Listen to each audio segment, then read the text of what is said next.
everyone. Welcome to another episode of Five Idiots Talking Toys, a group of adults getting together on a Sunday night and talking about collecting toys. Thanks for joining us. Please, if you like our show, like and subscribe to this video, subscribe to our channel, and you'll be notified when a new episode airs every Sunday night, and you can watch live with other folks and chat with everyone and have some fun.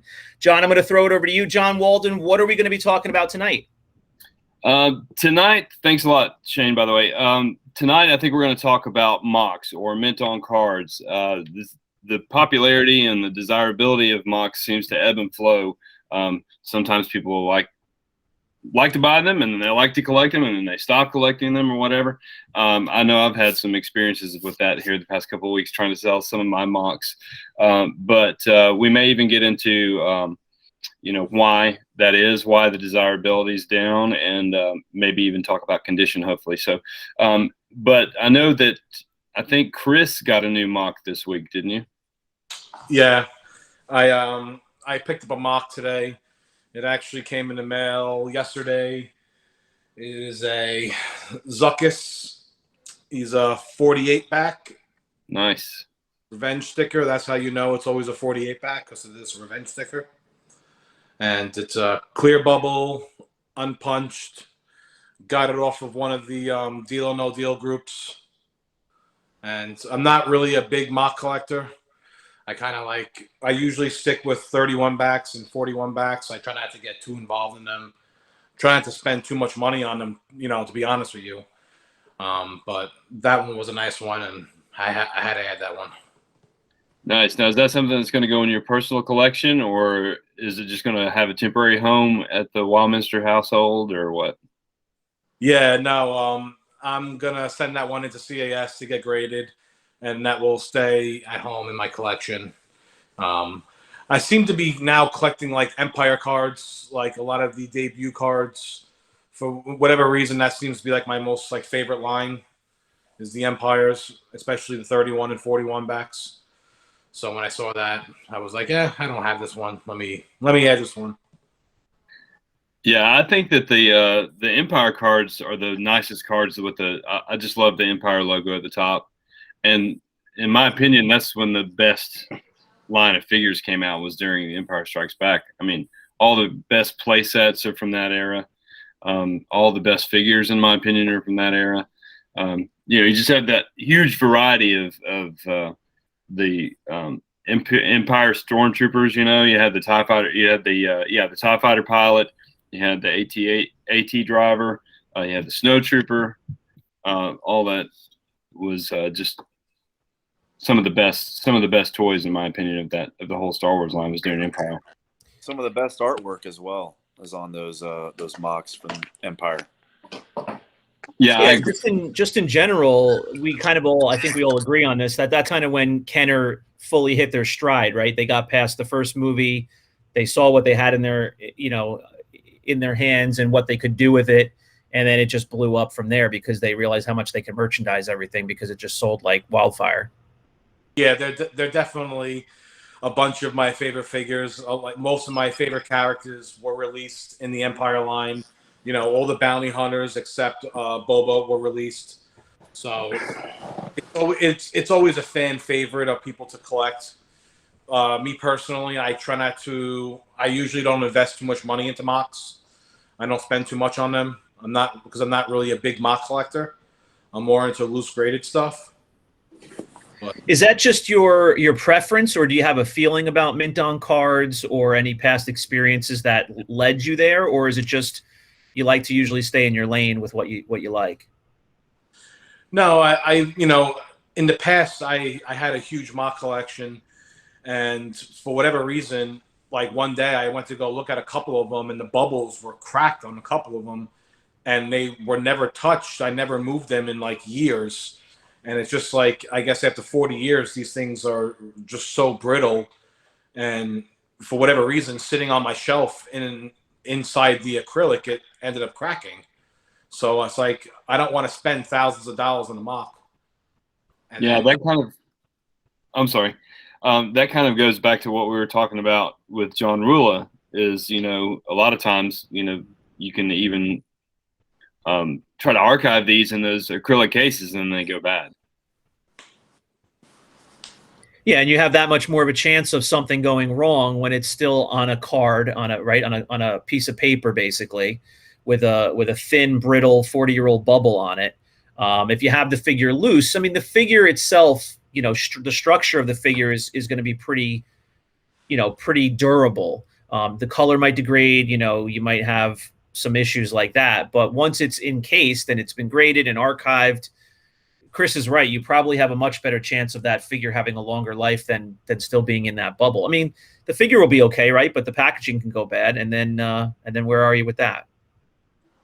Yeah, it also, it goes back to how you present your collection. And, if mine's upstairs in a computer room, but if it gets really hot or really cold, temperature, plays a difference in how the bubbles react, and the humidity can mess up a bubble too. And, if when I go away on vacation, I don't have my air conditioning running in the middle of the summer, but now I leave my upstairs unit on and I turn my downstairs split unit off just to have air up here for my Star Wars collection, because I don't want it to get too hot or too humid with all my stuff in the room. So now that we talked about some of the cons of mint on cards, what are some of the pros? There are none. It's all cons. Why do you say that, Charles? I just don't really get them. You take a $30 figure and now it's sealed on a card and now it's like thousands of dollars. It just, I don't know, for me, it makes 0 sense. It's a nostalgia piece for some people to travel back to the toy store and get it on the peg.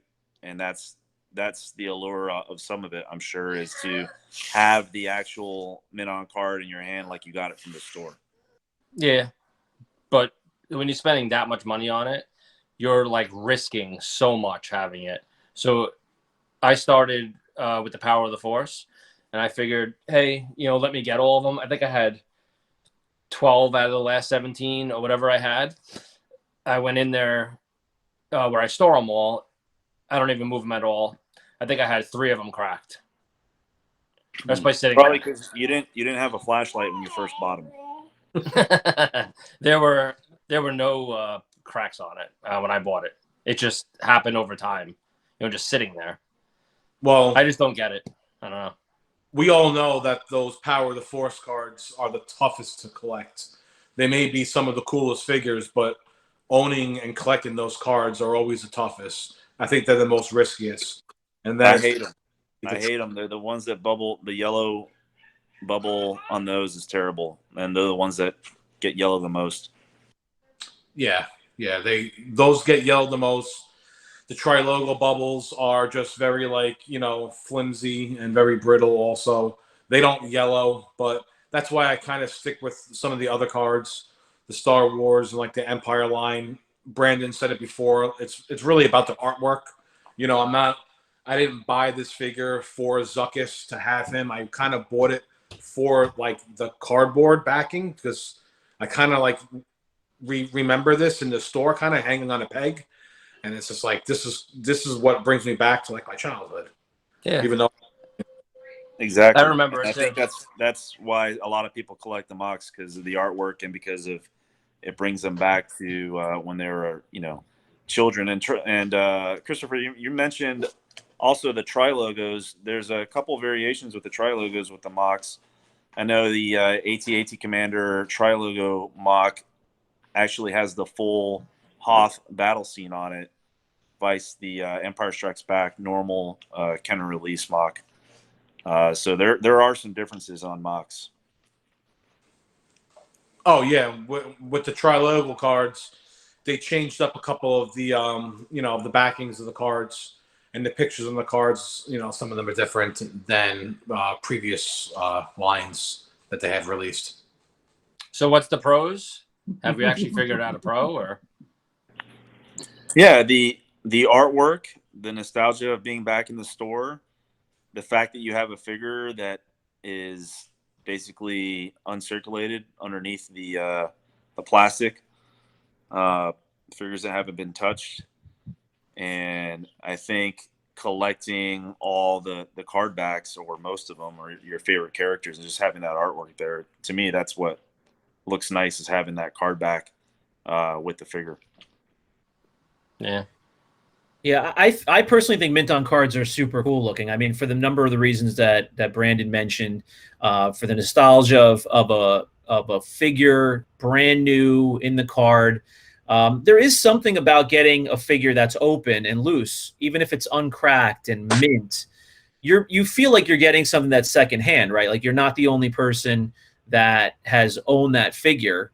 And you get something that's on the card, you're getting a brand new 40-year-old figure. You're getting something that nobody else has touched. And then for the artwork, the look of the packaging, the differences on the different variants of the packaging, the different releases between the 3 movies, they just look super cool displayed. They're if you can take good care of them and they're in good condition and you can put them somewhere they'll be protected, super awesome to have in your collection.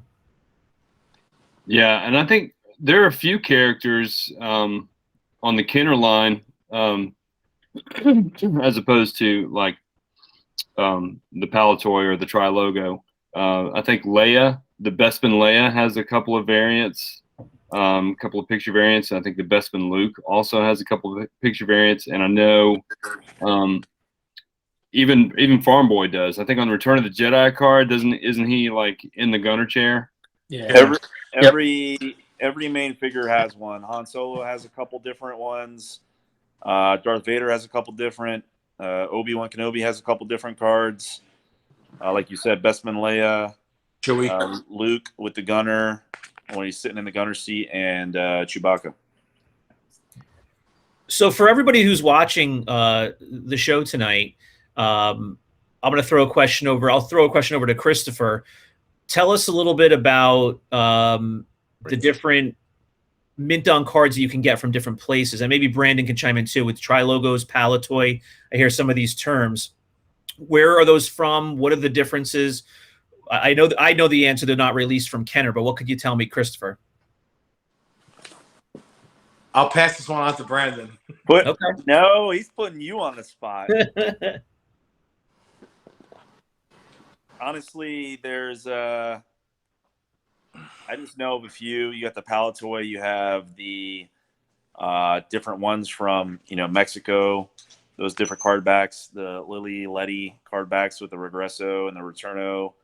Obviously, the Tri-Logos from Europe area, and then you have the ones from Brazil. Can't remember the name off the top of my head. The glass lead.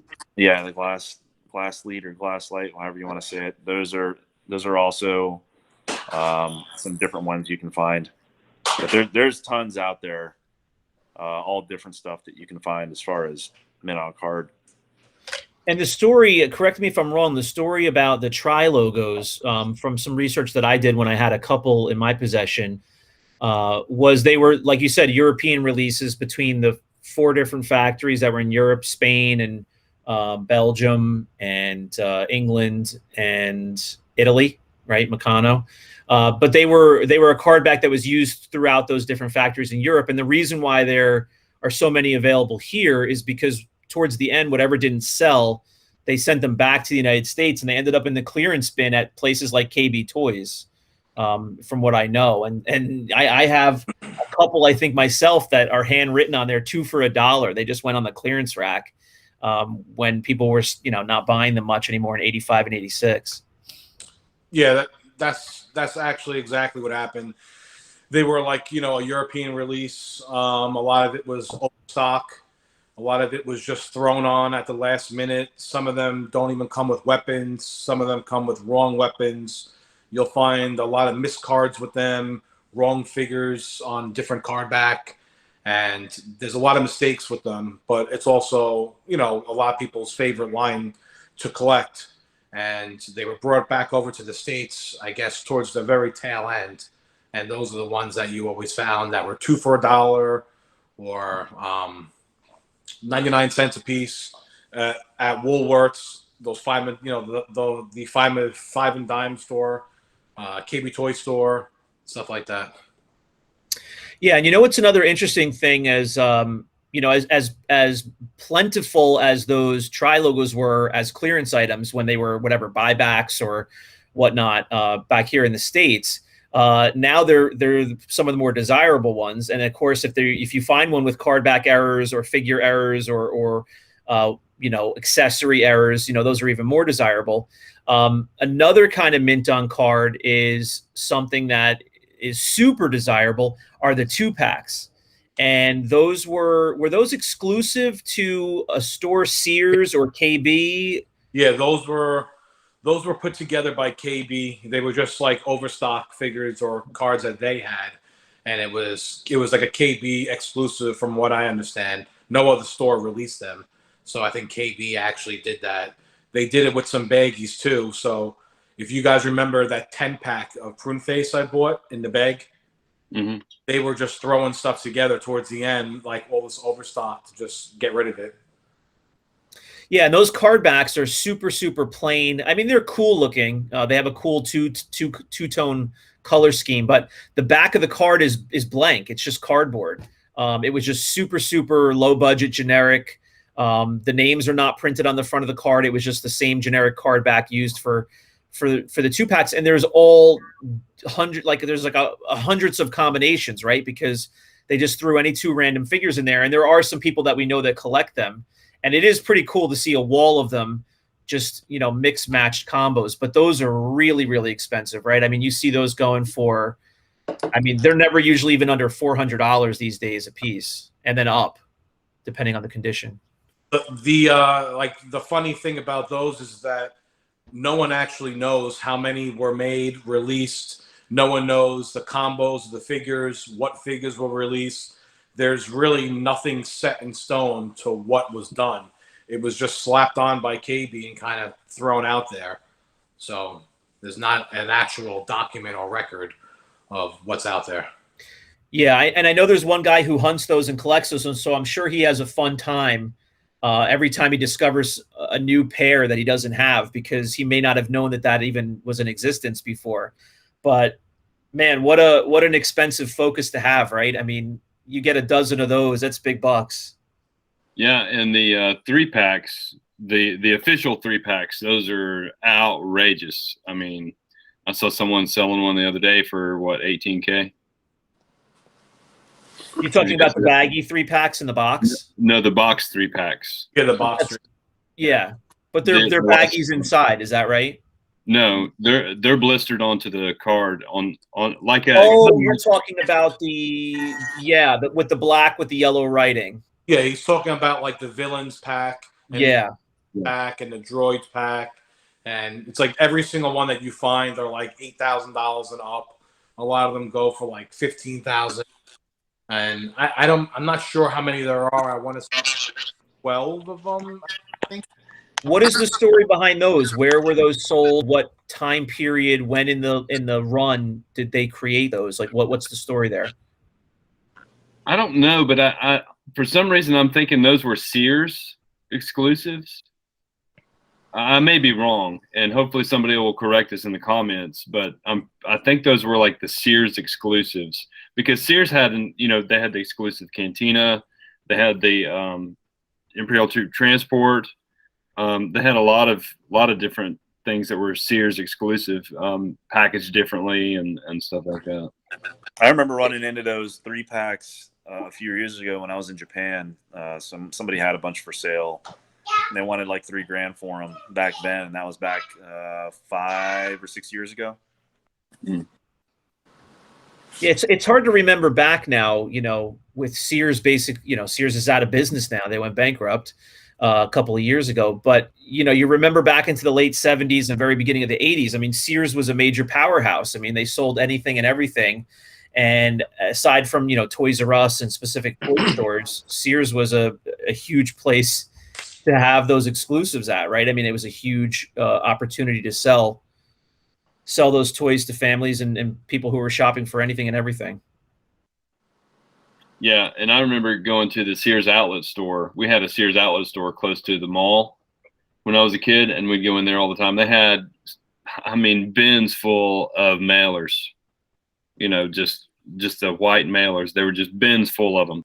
Why didn't you buy them all? because I was like 10 years old. I didn't know anything about them then.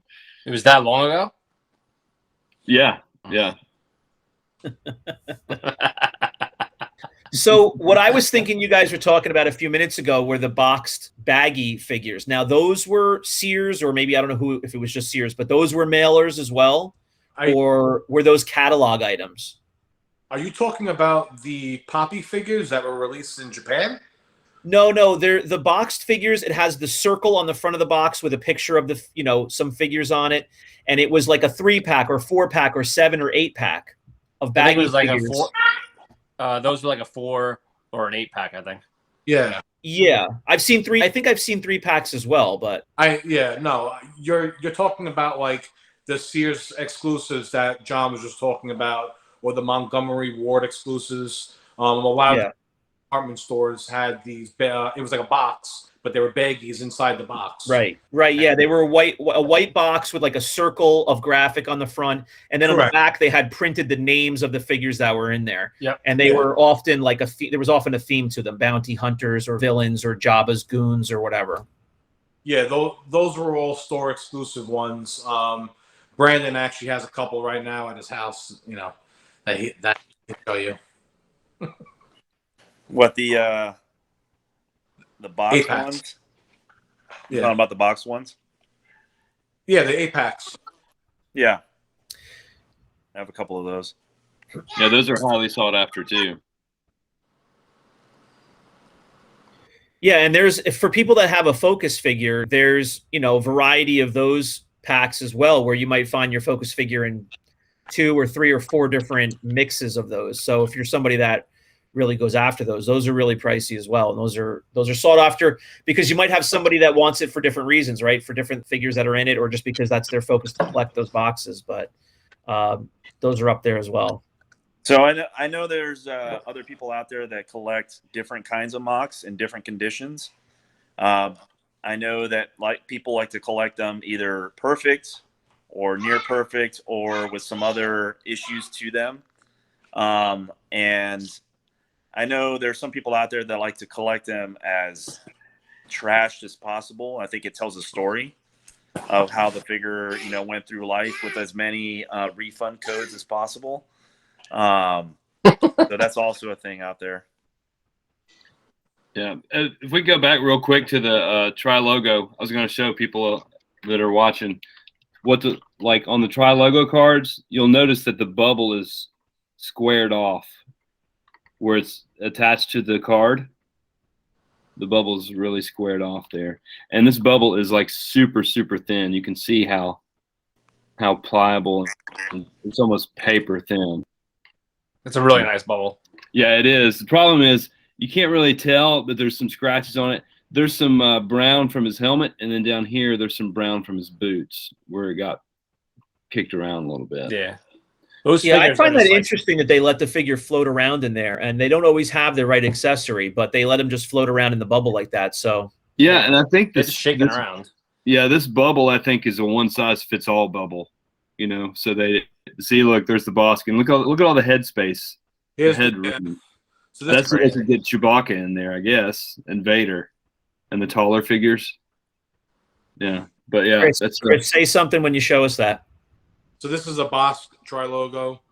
You can see how much space there is on top of his head. This thing bounces up and down a lot, so you try not to move him around a lot. But this is, pretty much what it looks like. What's the grade on it? This is a straight 85, all 85. Yeah. It would be much cooler if it was a Toxic Limbs. Chris, you collect 31 backs? Yes. Yeah. Here's the 31 back that I think you would find very funny. Oh man. It tells a story. I mean, I bought it super cheap, but it's pretty trash. But there's the 31 back. And like I was mentioning before, people collect it for the story as well.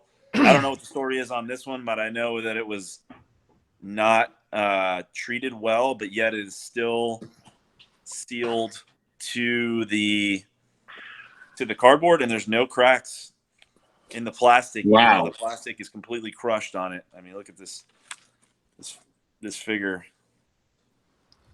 But he's pretty beat up. I know people collect cards like this, but I just thought I would share that because it's one that I was gonna get rid of, and I was like, oh, wait a second, this actually tells a pretty cool story. So, well, something that's interesting with mint on cards is that there's a whole range of quality of the item, to where as a collector, budget wise, your commitment, that can really be a wide range for people. So you could get involved with mint on cards if you just like the look of them, if you don't mind it being, having creases and stress marks and veining like that, to all the way to the other end where you want something graded, straight 85s or something crazy on a card like that. So it's really open to a lot of people. It's definitely a more expensive part of the collection than a loose figure. But the cool thing about that is you can go from a lower quality card to a high quality card, and you still generally will have a mint figure inside. It's not the actual quality of the figure usually, it's the packaging. So it's wide open to a lot of collectors. That's what's pretty cool to me. So here's a very heated topic. How ruined does a card have to be for you to open it? Or would you just leave it sealed? Yeah, that is an interesting topic. If you have strong opinions on preserving something that's still sealed in the bubble, you can make that argument. I'm of the mind frame, and I think you guys are as well, that once you buy something, it belongs to you and you can do whatever you want with it, right?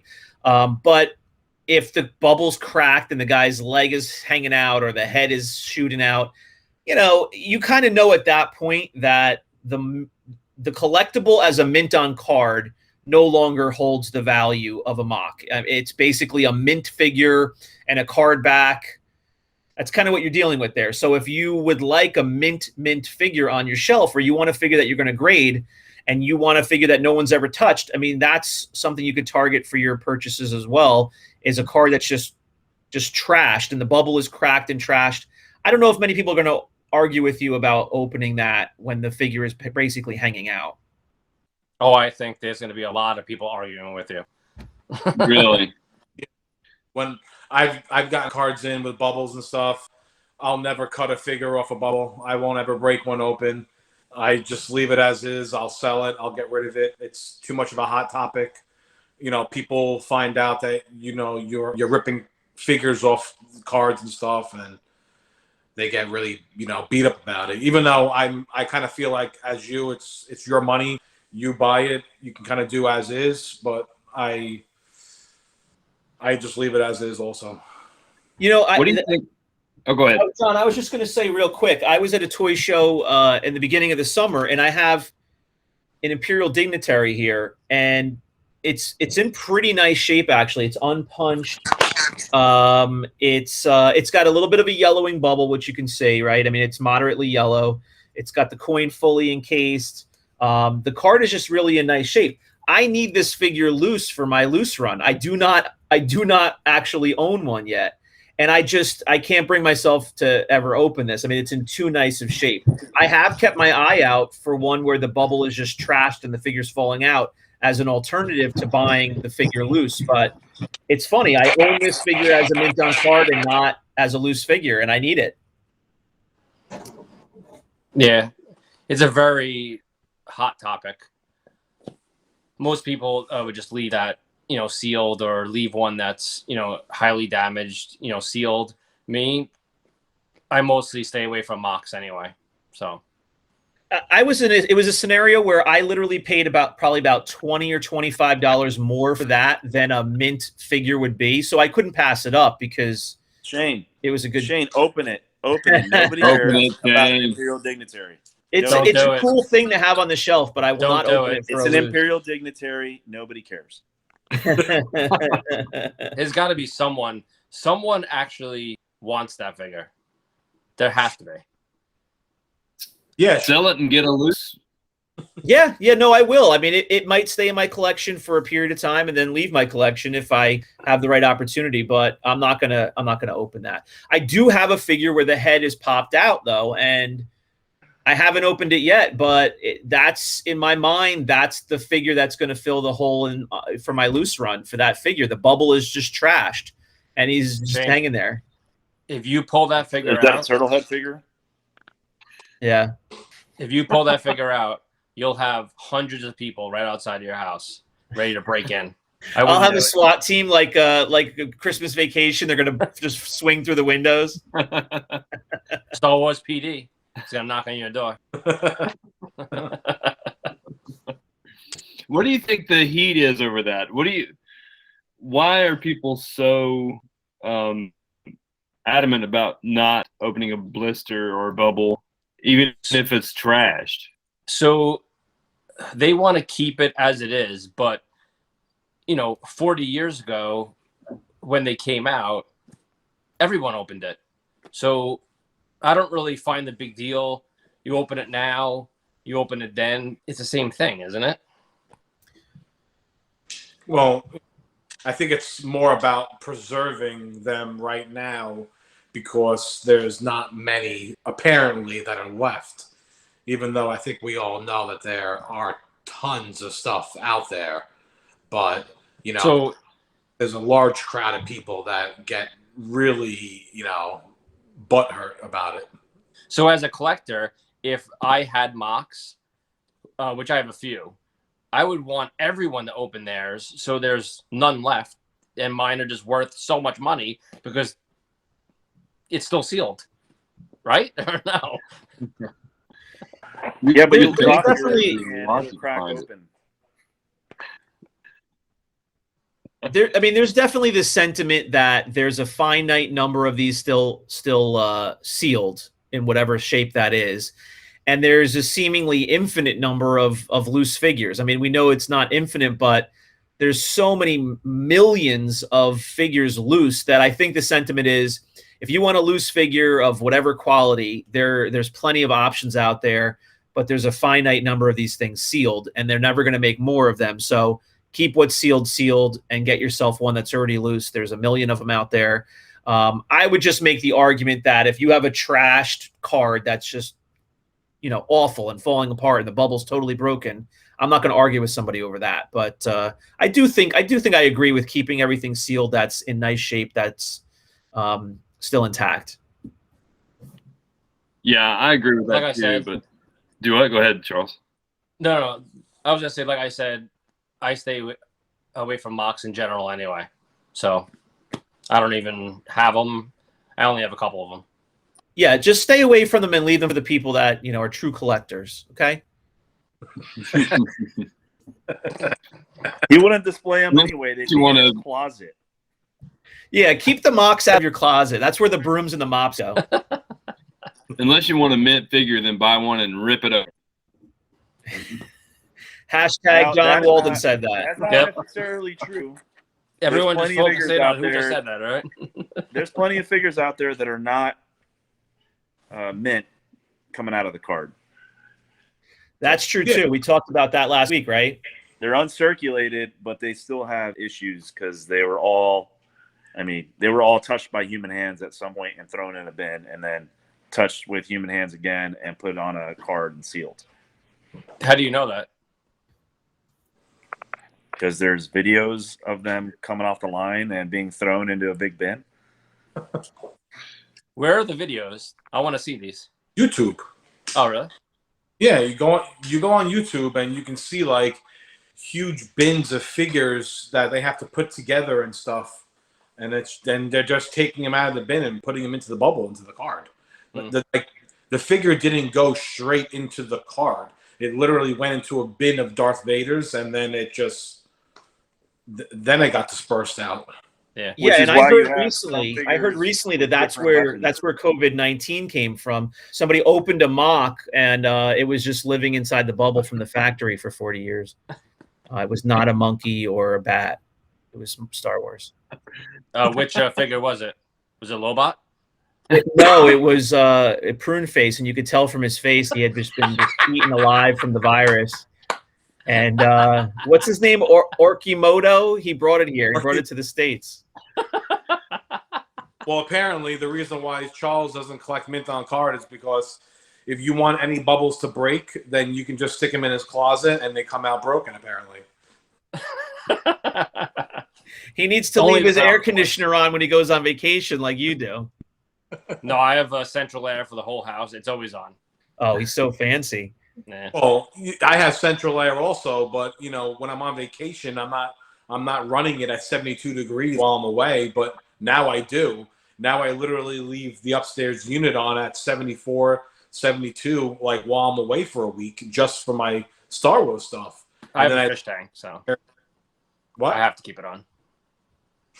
Why? Saltwater fish. Oh God. You're keeping it on for a piece of plastic in your upstairs. I have it on for living things. Charles, he's running a sushi restaurant out of his house. All right, so guys, what do we want to talk about in terms of condition of the mint on cards? When people who are watching this are interested in getting into it, or they just have recently started, what are some of the things that you each first look for, particularly in person, but a lot of the stuff is online these days. When you're looking at photos, when you're looking at in person at the toy show, what are you looking for first and foremost in judging the condition? Well, if you're buying MOCs to grade, people should know that it kind of gets broken down into like 3 subgrades. So they judge by the condition of the card. So they give the overall card a score, and then they give the bubble a score, and then they give the figure a score. And then they kind of go by those 3 subgrades to get an overall figure grade. So when you are looking at MOCs, you're not just looking at the card. You have to look at the bubble. You have to make sure there's no cracks, dents. All that stuff takes points out of the grade. The figure itself, you'll see plenty of Luke Farm Boys and Leias inside a bubble still, but they're like yellow and they're like all discoloring. That's automatically like a 75 grade. So the card and bubble can be perfect, but if the figure's all like degraded and and discolored, it goes down. Yeah, that's a good point. You wouldn't at first, as a person getting into mint on cards, you wouldn't always think about the figure first and foremost because you're just assuming it's mint inside the bubble, right? No, nobody's ever taken it out. It's been in there preserved, but that's not always the case. John, what do you look for in terms of the card? And we'll focus on maybe each of those subgrades. What are you looking at when you're picking up these MOCs, or when you're looking at photos close up, looking at the cards? Well, the stuff that I look for, I try to make sure that there's no veining of the card, where it's been folded and there's a little crease. I try to look for the peg hole. If it is punched, make sure that there are no blemishes or dents or tears at the peg hole. And a lot of times you'll see it'll look like on the back like it's been dragged across pavement or something with streaks on the back, from the print being worn off. You got to watch for that. The corners of the card, of course, I like that. I don't collect a whole lot of MOCs anymore. I'm kind of getting out of that. I think I'm going to venture out on a beater MOC run just because, financially it's a little bit more attainable to do that. And it looks kind of cool. Like Brandon was saying, it has a story. Each one of those has a story behind it, how they get this beat up, but the corners, make sure they're still nice and rounded and stuff. And, a lot of people, we'll get into this when we have a repro discussion, a reproduction discussion, but a lot of people, with the Star Wars cards, I think most of them, you got to, as far as like determining whether it's repro or not, the racetrack goes all the way to the edges, so look for stuff like that. I look for the print on the cards and see if the print is faded or not. But we'll get into the whole repro discussion at some other point. But yeah, that's pretty much what I look for on the cards. Yeah, that's a good point. That's one of the main things that I look for. Once I recognize that it's a fairly decent card, if that's what I'm looking for, I definitely take a close look at the lithograph, which is the graphic photo on the front of the card. I take a look at that and see how the print is, how bold the coloring is, how well the print of it has stood up over time. Because some people would display these or have them in their collection, but put them in a room with lots of windows, or have them, just not protected from the elements so much. And I've seen plenty where the lithos, I just grab a card that I have here. This is the lithograph right here. Plenty where this has been faded and it's not so bright. The greens and the reds and the blues are faded. And then that makes it not nearly as attractive as a collector piece. It's cool that it's sealed, but if it doesn't look nice, the print's not nice, it's not as fun to display. The other thing that I watch out for myself. Is that a plug for your sale on that figure? No, I think this is sold already, actually. This is sold. But it's sold only because I have like 4 of them right now. That's one of my focuses, Leia in the poncho and Leia Bausch. I love those 2 figures. But the other thing I look for, and it's sometimes hard to tell when you're looking online, is for any kind of water damage. Because I'm okay with the more beaterish cards. I do like the story behind that. I'm not buying these cards that are flawless, so I don't mind if there's some dings and scrapes with them. But I have seen some cards where there was water damage, and that to me just destroys the whole piece, because if the cardboard's ever gotten wet, you could get mold involved. You can get mold inside the bubble from water getting into the back of the cardboard. So that's something else to watch for. Brandon, what about you? What are you looking for? I look for the bubble, the yellow bubbles. To me, I can't stand them. So that's like the number one thing I look for. If I see a yellow bubble, if I have the opportunity to buy one that's not yellow, I'll just buy the one that's not yellow. And even if the card has a little bit of wear to it or the bubble's crunched a little bit, I'd still prefer a clear bubble over a yellow bubble. So that tells me that you're mostly focused on the figure when you're in terms of displaying it. I'm sure you like the card, but what's most important to you is being able to display it and see the figure inside. And the yellow bubbles obviously make that more difficult. Exactly. I don't know what it is, but the yellow bubbles is driving crazy. Yeah. And as we talked about before, the yellow bubbles generally are happening more with the Return of the Jedi cards. Chris talked about that in our last episode. If you haven't seen the last episode that premiered last Sunday, go to our channel and subscribe to get alerted of new episodes, but also go ahead and watch that. We have a handful of episodes now to check out. But Chris talked about the yellow bubbling with the change of plastic with the Return of the Jedi cards.